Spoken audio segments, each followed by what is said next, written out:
Dear students, in this video you will learn about how to draw the circle diagram of three-phase induction motor. So to build the circle diagram, to draw the circle diagram, we need to conduct a no load test and block rotor test on three-phase induction motor. So no load test we can also called open circuit test, and block rotor test we can also call short circuit test. So these two tests, so we need to conduct. So from the values what we are getting this test, so using those values we will draw the circle diagram. So first we will see the how to draw the circle diagram step by step. So by using the no load test, block rotor test data, so we will draw the circle diagram. So first step, take the reference phasor V. So V is the stator voltage. We have to take the reference and select suitable current scale. So 1 centimeter base or 2 centimeter base or 3 centimeters base, how much is possible. So select the current scale such that diameter of circle diagram is about 20 to 30 centimeters. So next one, from the no load test I naught, no load current I naught and pi naught are obtained. Draw vector I naught lags V by an angle pi naught. So we have to draw the vector I naught lags V by pi naught. So this one you can observe, this lines we can observe in the figure 1. So here OO dash line is the I naught. So we can observe in the figure 1. So draw horizontal line through extremely of I naught and O dash parallel to horizontal axis. So parallel to horizontal axis we have to draw extremely I naught, that is O dash. Now draw the current ISN, short circuit current. So that short circuit normal current calculated from the ISC.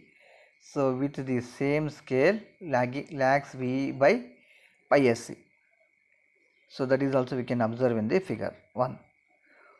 Join OA dash O dash A is called output line. Join O dash A line. Draw a perpendicular bisector of OA dash, extended it to meet line O dash B at a point C.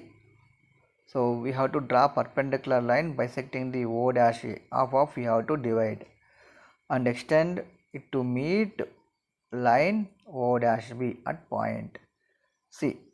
So this is the center of circle. This is the center of circle.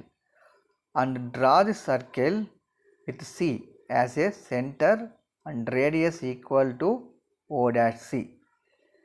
So we have to draw the circle. Draw the circle with C as a center and radius equal to O dash C.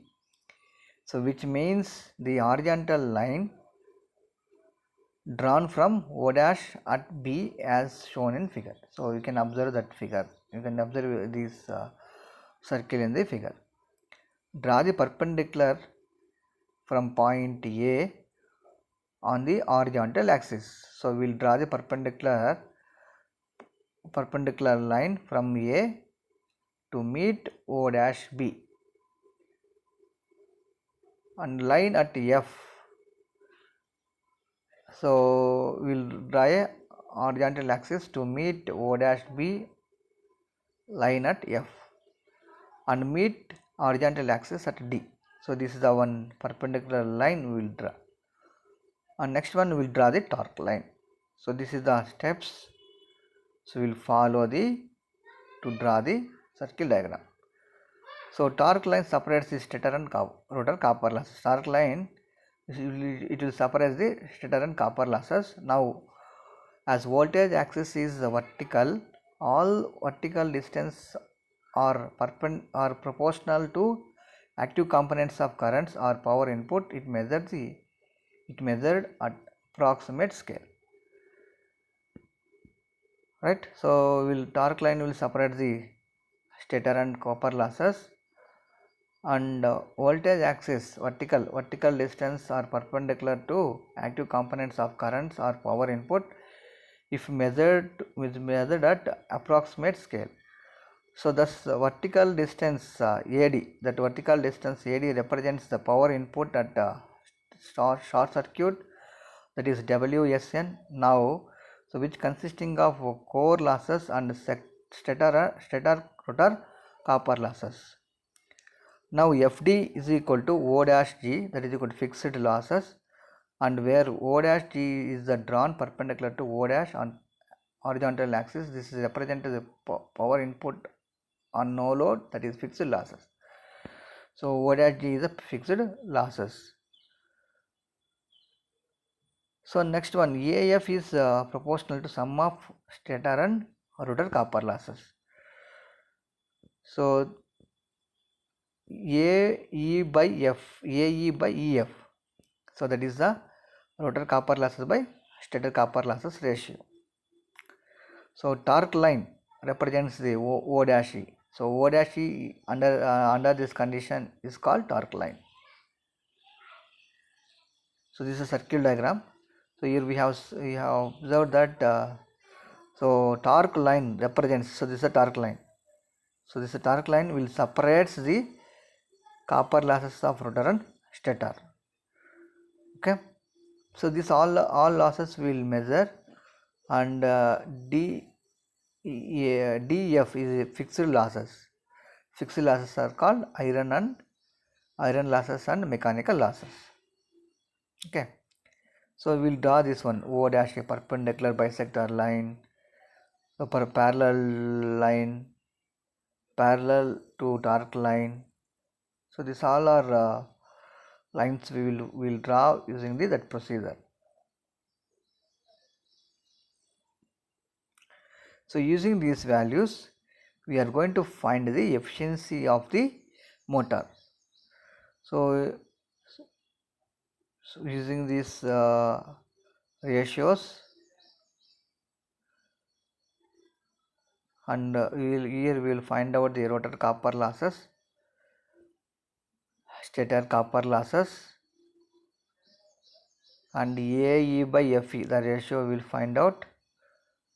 So it will which gives the point E and can be obtained, hence O dash E is the torque line. So finally we are going to find the efficiency. So here rotor output, rotor input, and power factor. So efficiency, motor efficiency is equal to output by input. So PQ by PT. So where PQ is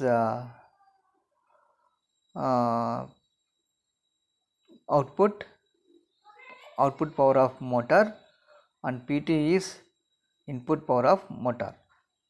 So similarly you can find out rotor efficiency, rotor output by rotor input, PQ by PR, and rotor output by rotor input is equal to 1 minus S you will get, N by NS or PQ by PR. Now the torque is the rotor input is synchronous watts. So this is how we can find out the efficiency of the rotor and efficiency of the motor from the circuit diagram. So in next video we will see the cogging and craveling. So this cogging and craveling will occur due to harmonics presence in the induction motor. So this cogging and craveling we will see in next video. Okay, thank you everyone.